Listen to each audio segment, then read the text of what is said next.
Hey, what's up guys? Back with another video. This time we're going to do the EBR-14 or the Gunsmith customization options. Just going to quickly run through it. So if you want to pause the video at any time and check out the specs for yourself and the stats, you can do that obviously.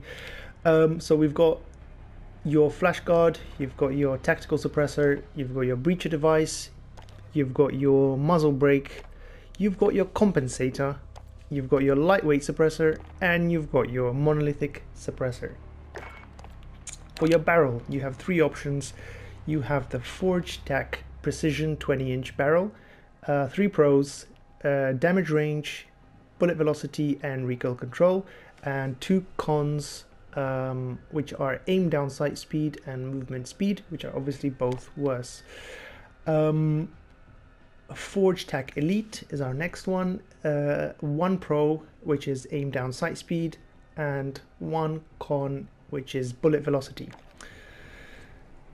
Our third and final one is the Forged Tack Precision 22-inch barrel. So the pros are increased damage range, increased bullet velocity, and better recoil control. And the 2 cons are worse aim down sight speed and worse movement speed. We are gonna go for I think this one might be Elite. It's a shorter barrel, so you've got the aim down sight speed is a bit faster. You've got your single laser, obviously. This is the visible one. We'll hold off putting it on for now. I'll just quickly go through our OPTIC sights next, which is the Operator Reflex Sight, Corp Combat Hollow Sight, Aim OP Reflex Sight, Scout Combat Optic, AP X5 Holographic Sight, Integral Hybrid, GI Mini Reflex, VLK 3-time Optic, PBX Hollow 7 Sight, Solo Zero NVG Enhanced, Sniper Scope, 4-time Flip Hybrid, Viper Reflex Sight, Canted Hybrid, Monocle Reflex Sight, Variable Zoom Scope, Cronin C480 Pro Optic, Merc Thermal Optic, and finally the Thermal Hybrid. We're going to leave it with the iron sights for now. And for our stock options, we have the FTAC Precision Comb, which has a pro aiming stability, and the con is decreased aim walking movement speed. Next up we have the FFS Raider Chassis Pro. Oh, it changes the whole chassis. Oh wow, that's pretty cool. That doesn't even look like a EBR-14 rifle. Oh wow, look, all of them change. That's really cool. So right, yeah, changes the whole chassis. So you've got the pros, which are aim down sight speed and aim walking movement speed, which are both obviously increased, and your single con is aiming stability is decreased. Next up is the FTAC lightweight stock, with the single pro being aim walking movement speed and the con being aiming stability is worse. And finally we've got our FFS Raider Chassis Elite stock. The pros are increased aim down sight speed, better aim walking movement speed, and faster sprint to fire speed. And the 2 cons are aiming stability and aiming walking steadiness. Aim walking steadiness. It's pretty cool. You can actually change the whole. These two are no, they're not the same. Similar. I'm thinking what to go for. Mobility. This one aim down sight speed. Sprint to fire. Let's go for this one actually. We've got the short barrel. We're gonna go all in.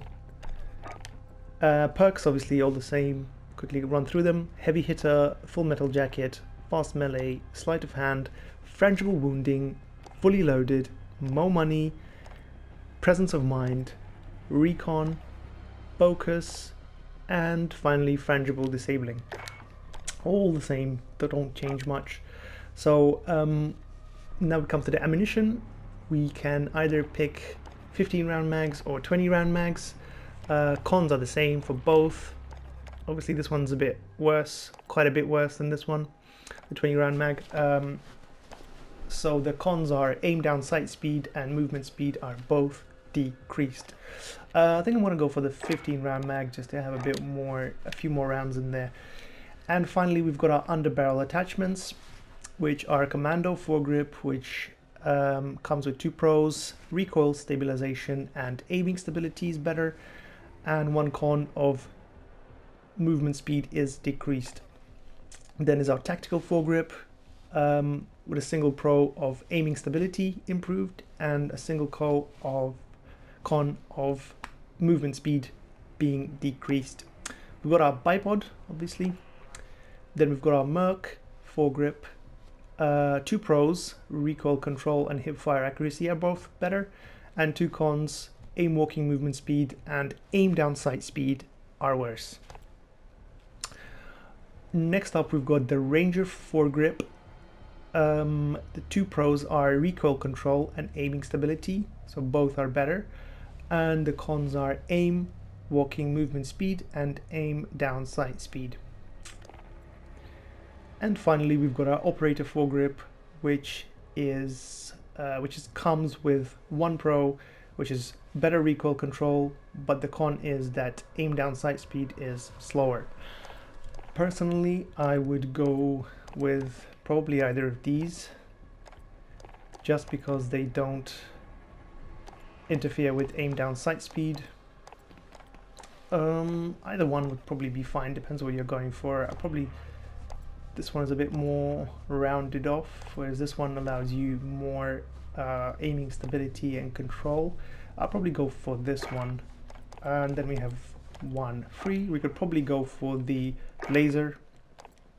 Yeah, I think I'm pretty happy with that. We could replace the laser with an optic sight if we wanted to.